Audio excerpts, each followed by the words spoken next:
Alina Brause, jah? Sa oled nüüd kuulus, tead ikka? Rannast leiti naise laip. Kahtlustatakse tütart. Tütar on narkomaan. Sa vist ei saa aru, et sinul ja Reigol käib praegu võidujooks eluaegse peale. Ma tahan Marti. Mart Arman. Ma uurisin ta tausta. Väidetavalt ei lahkunud ta politseist omal soovil. Said lasti minu pärast lahti. Ma tegin, mis ma tegin, sellepärast, et politsei ei saanud oma tööga hakkama. Ma ei saa siiamaani aru, kuidas on võimalik, et alaealine Alina Brause abita jäi. Tal oli ju ema, kes ta eest hoolitses.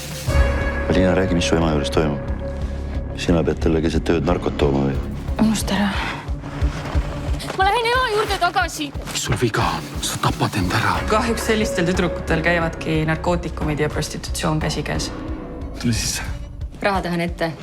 Nii et sina arvad, et Alina ei ole kalk ja vägivaldne? Ma tunnen Alinat. Tal on süda. Alina on hea tüdruk.